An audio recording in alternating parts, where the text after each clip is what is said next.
So, welcome to this show. We're going to do a little bit of a follow-up to the question of, is Europe's support for Ukraine faltering?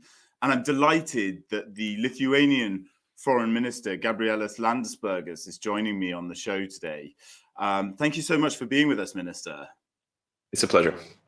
So we've seen the grain issue arise, where these countries are deciding to stop putting importing grain from Ukraine.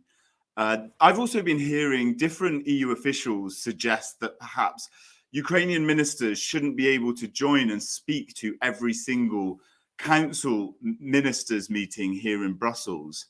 What's your opinion on that? Do you think there is a waning support for Ukraine? I think that we're approaching some sort of a situation where we have to agree on the strategic goal of Europe. If we're just talking about European Union, then about our strategic goal. If we're talking about the collective West, then we need to talk about the collective West's goal in Ukraine. Because some of the things that we've been saying throughout the last year are still quite vague. Standing with Ukraine till the end or till it's needed, sounds good as a political phrase, but it's a little bit vague if you want to build a strategy on it. Suggesting that Ukraine's place is in EU and not providing, actual steps forward. Again, it's still a little bit vague. And if we will not provide ourselves, first of all, the goal and then the path towards that goal, then yes, we can see divergence in the opinions, in the country stances, and all these things. So, and I know that it's not a very easy discussion, but we cannot continue by just kicking can down the road and saying, okay, maybe next month we will finally sit down and talk about the strategy. So when it comes to war in Ukraine, we have to agree that Ukraine has to win. And by winning, they have to take the territory back. If we cannot do that now, so let's find a way how can we do that.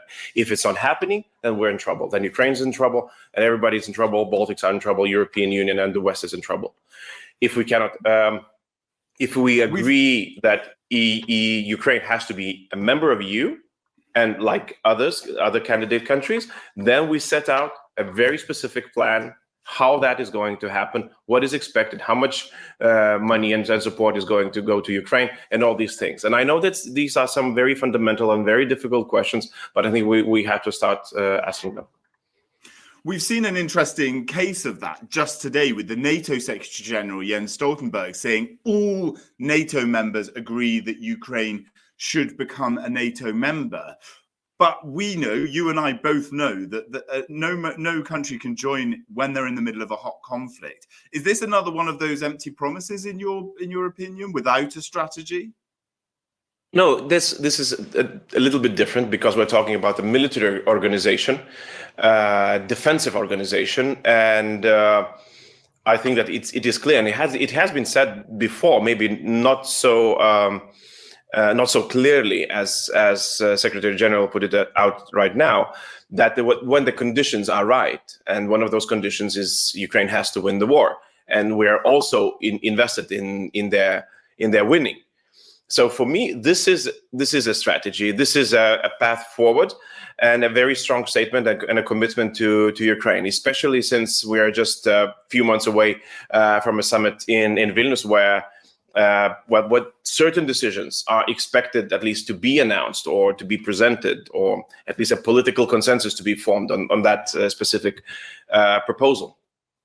Do you agree that all countries are in favor of Ukraine joining NATO? Is that your understanding from your speaking with the other ministers? This is, you see, I mean, the Secretary General speaks on the mandate that is given by the ambassadors or by the ministers or by the heads of states. So he has this mandate. So he definitely has this mandate to say what he said. And I've seen certain prime minister who just retweeted Jens Stoltenberg's statement with a lot of question marks. And well, basically the suggestion is you have to check with your ambassador, because obviously somebody had to agree on what Jens Stoltenberg is saying. It's really interesting. Thank you so much for joining the show. I really appreciate your Thank you so much, Minister. Thank you.